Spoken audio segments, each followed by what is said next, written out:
રાજ્ય સરકારના આદેશ મુજબ દર વર્ષે ઉત્તરાયણ પર્વના દિવસોમાં કરુણા અભિયાન ચલાવવામાં આવે છે, જેમાં પતંગની દોરીથી ઘાયલ થયેલા પક્ષીઓને બચાવી લેવા જિલ્લા પશુપાલન વિભાગ, વન વિભાગ, લોહાણા મહાજન, સુપાશ્રુ જૈન સેવા મંડળ, ગાંધીધામ ગૌ સેવા મંડળ સમિતિ અને વેપારી મંડળે આઈસીયુ ઓપરેશન સહિતની વ્યવસ્થા ઊભી કરી હતી।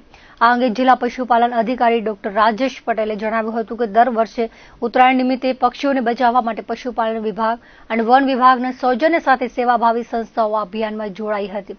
સૌથી વધુ ઘાયલ પક્ષી ભુજ, ગાંધીધામ અને અંજારમાં થયા હતા, જેમાં 18 પક્ષીઓના મેજર ઓપરેશન અને 23 માઇનોર ઓપરેશનો કરાવવામાં આવ્યા હતા અને 51 પક્ષીઓને પ્રાથમિક સારવાર કચ્છમાં આપવામાં આવી હતી।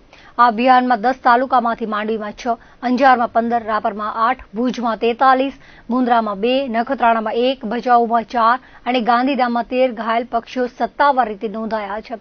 ભુજમાં એનિમલ એમ્બ્યુલન્સને સ્વામિનારાયણ મંદિર પાસે પતંગની દોરથી ઘાયલ 3 પક્ષીઓનો કેસ આવ્યો હતો। ટીમના તબીબોએ સ્થળ પર શસ્ત્રક્રિયા કરી સારવાર આપી હતી। સુપાશ્વ જૈન સેવા મંડળ તરફથી જે આ પ્રવૃત્તિઓ અત્યારે થઈ રહી છે, દર મકર સંક્રાંતિએ કેમ્પ રાખવામાં આવે છે। એ લોકોનો અવેરનેસ કેમ્પ આગળથી પણ એક વખત ગોઠવવામાં આવે છે, જેમાં એ લોકો કઈ રીતે પક્ષીઓને સ્ટીચ લેવા એ પણ શીખવામાં આવે છે, કઈ રીતે દવા આપવી એ પણ શીખવામાં આવે છે।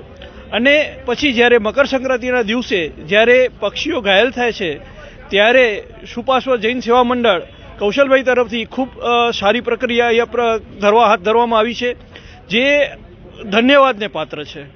એ લોકો દર વખતે જૈન સેવા મંડળ તરફથી પક્ષીઓને સેવા આપવામાં આવે છે અને જે પણ પક્ષીઓ ઘાયલ થાય છે એ પક્ષીઓને સારવાર આપવામાં આવે છે અને જે પક્ષીઓ મૃત્યુ પામે છે એને પક્ષીઓને અગ્નિ સંસ્કાર આપવામાં આવે છે। આ દર વર્ષનું કાર્ય જોવા માટે અમે ખાસ અચૂકથી અહીં પધારીએ છીએ।